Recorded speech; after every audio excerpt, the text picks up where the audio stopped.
Alam mo yung pakiramdam na kahit maayos naman ang lahat sa paligid mo, pero sa loob-loob mo, parang may bagyong hindi matahimik?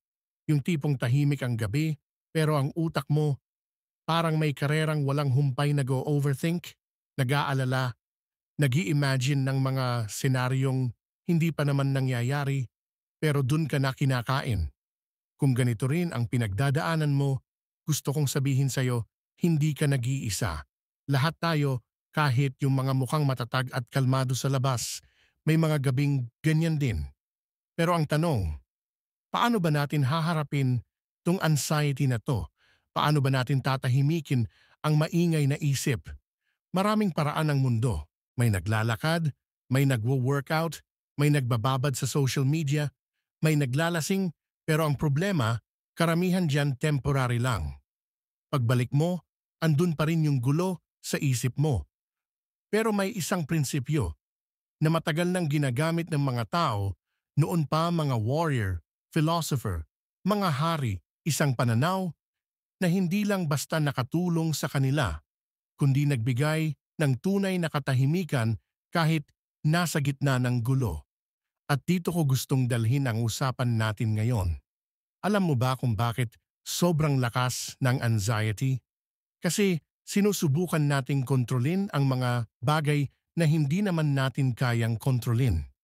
Isipin mo to, nag-aalala ka kung matatanggap ka ba sa trabaho, kung magugustuhan ka ba ng ibang tao, kung magiging okay ba ang kinabukasan.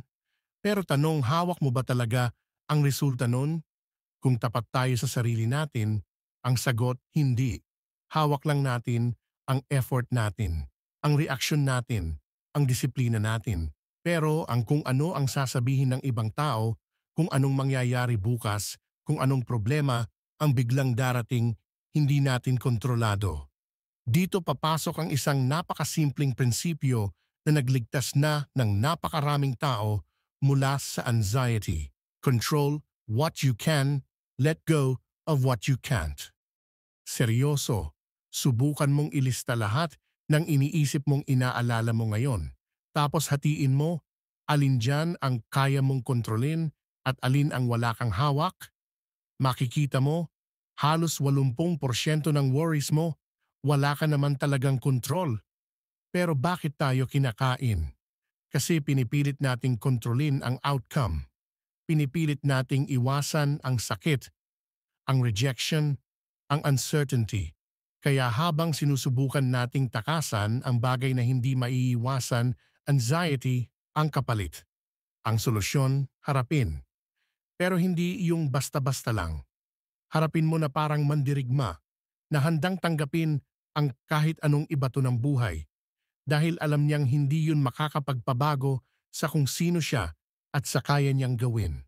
Gusto kong ituro sa iyo ang isang technique na ginagamit ko kapag nagsisimula na akong ma-overthink. Tinatawag ko itong worst case scenario reset.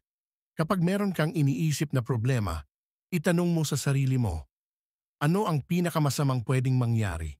Tapos, pag-isipan mong mabuti, kaya ko ba itong harapin kung sakali?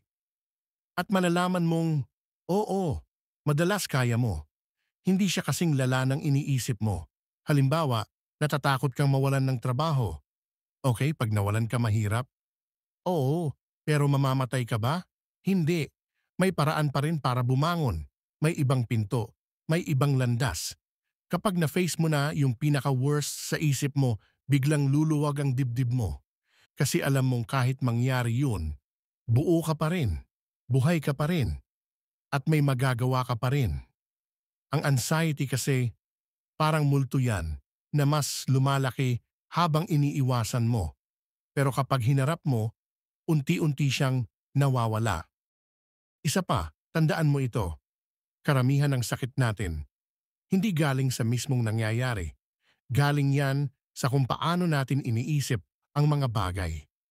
Sabi nga ng isang matandang philosopher, we suffer more in imagination than in reality. Yung iniisip mong conversation na magiging awkward, mas grabe sa isip mo kesa sa actual na mangyayari. Yung pinapangunahan mong problema, 70% sa kanila, hindi naman talaga nangyayari. Kaya ngayon, Habang pinapakinggan mo to, gusto ko sanang huminga ka ng malalim. Isang beses, sabayan mo ako, hinga, bitaw. Ganyan. Dahil sa bawat pagkakataon na pinipili mong bumalik sa ngayon, sa present moment, hindi bukas, hindi kahapon, gumagaan ang pakiramdam mo. Hindi dahil nawala ang problema, kundi dahil hindi mo na siya pinapayagang kontrolin ang utak mo. Ang anxiety, hindi yan kaaway na kailangang ubusin. Isa yan sa mga parte ng pagiging tao. Pero hindi mo kailangang ipaubaya ang buong buhay mo sa kanya. Ngayon, gusto kong tandaan mo to. Ang utak parang dagat. Hindi mo kayang kontrolin kung kailan magkakaroon ng alon. Pero kaya mong piliin kung paano ka maglalangoy. Ngayon, pag-usapan natin ang isa pang napakahalagang aral mula sa mga Stoic pagdating sa anxiety, ang tinatawag nilang dichotomy of control. Ano to? Simple lang. May dalawang klase lang ng bagay sa mundo. Una, yung mga bagay na hawak mo. Pangalawa, yung mga bagay na hindi mo hawak.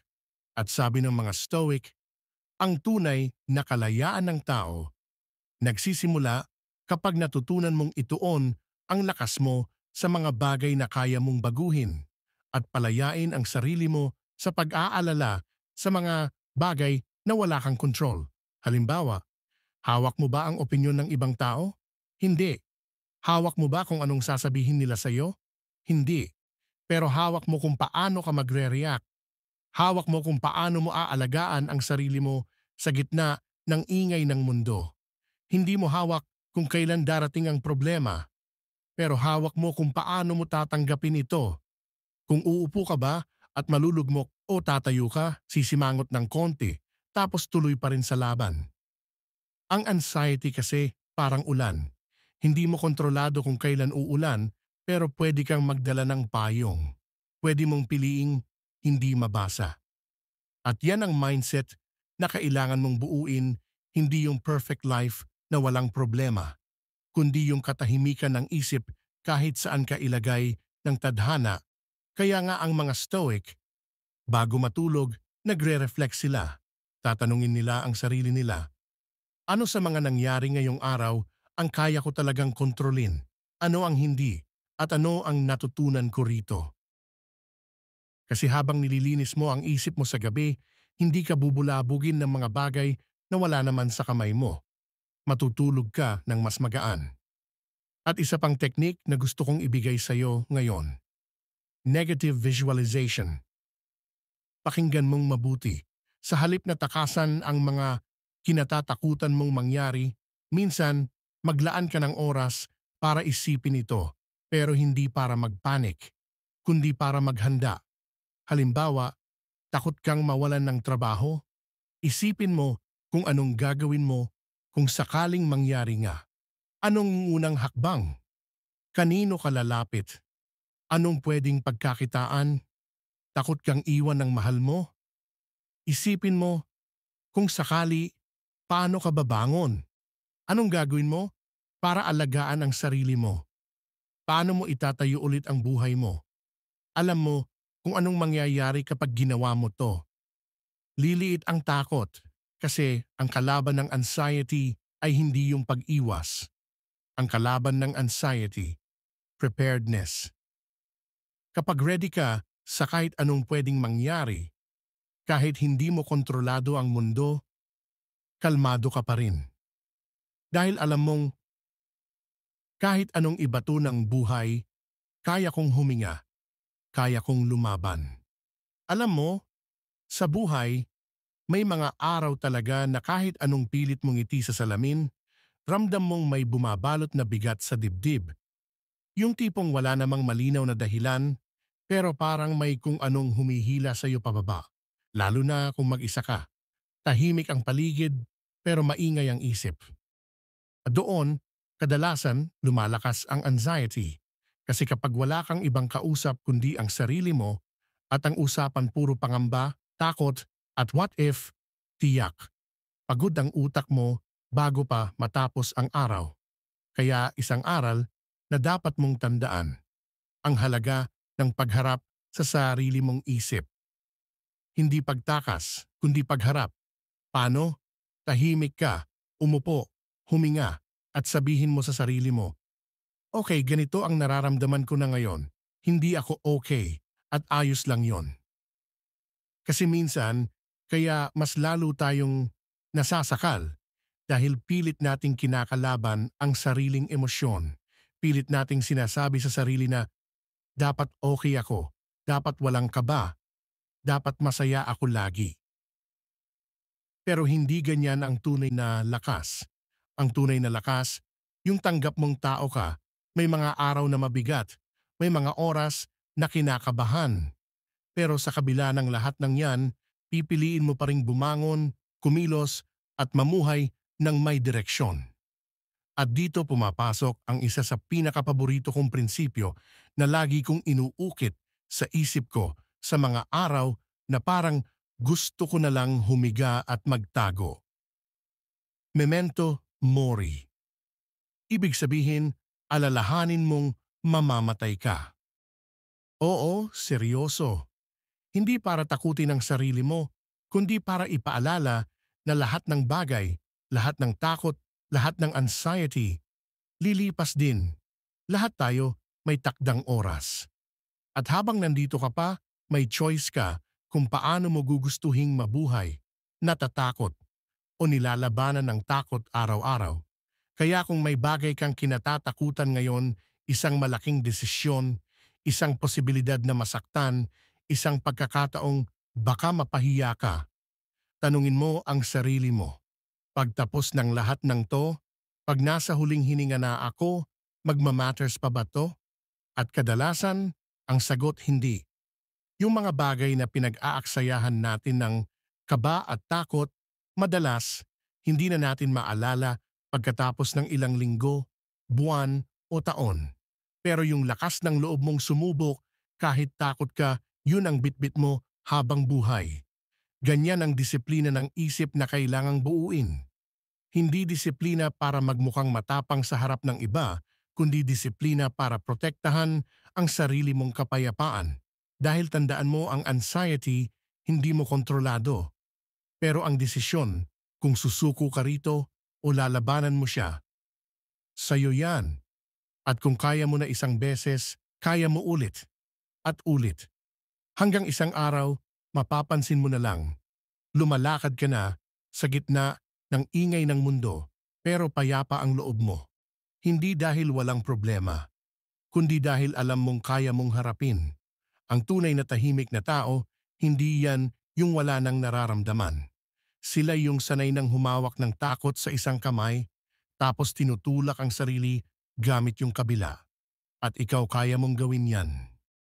Ngayon, habang nag-uusap tayo dito, siguro may iniisip ka pa ring mga bagay na nagpapabigat sa dibdib mo. Baka may takot kang hindi masabi kahit sa pinakamalapit mong kaibigan.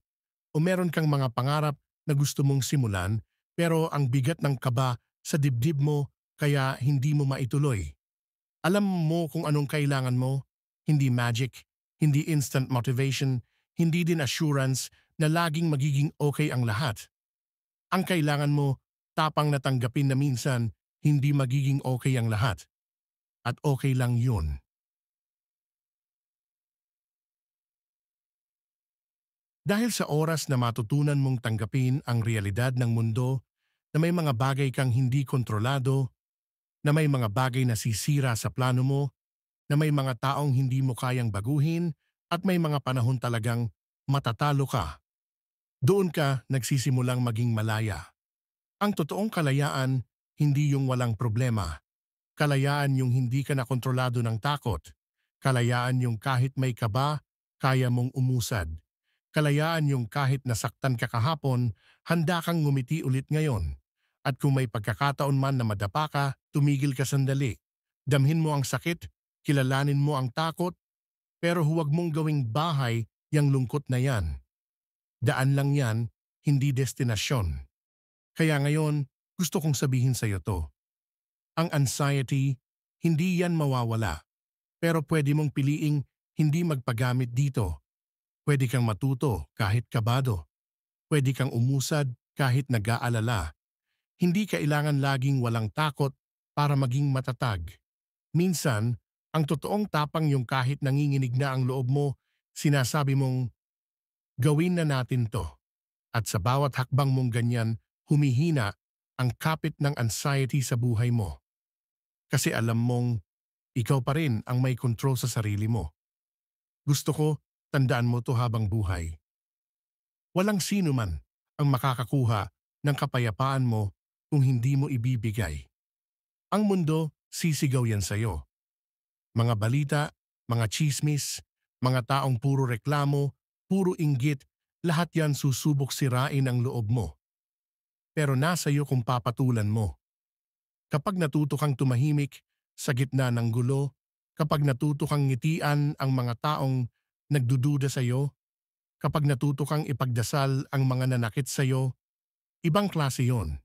Hindi mo kailangan ipakita sa lahat na matatag ka.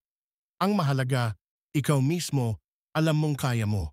At kung sa araw na to, pakiramdam mo parang hindi mo kaya, tatandaan mo to. Kaya mo kasi ilang beses mo nang kinaya dati. Nasa iyo ang lakas na iyan. Hindi lang dahil gusto mo, kundi dahil kailangan mong maging matatag. Para sa sarili mo, para sa mga taong umaasa sa iyo, at para sa mga pangarap mong binubuo araw-araw. Kaya kahit gaano kabigat ang anxiety, tandaan mo hindi mo yan kalaban. Isa yang paalala na buhay ka, na may pakiramdam ka, at may halaga ka. Ngayon, huminga ka saglit. Isipin mo ang lahat ng pinagdaanan mo at sabihin mo sa sarili mo, hanggang nandito ako, may laban pa. Kasi totoo yan.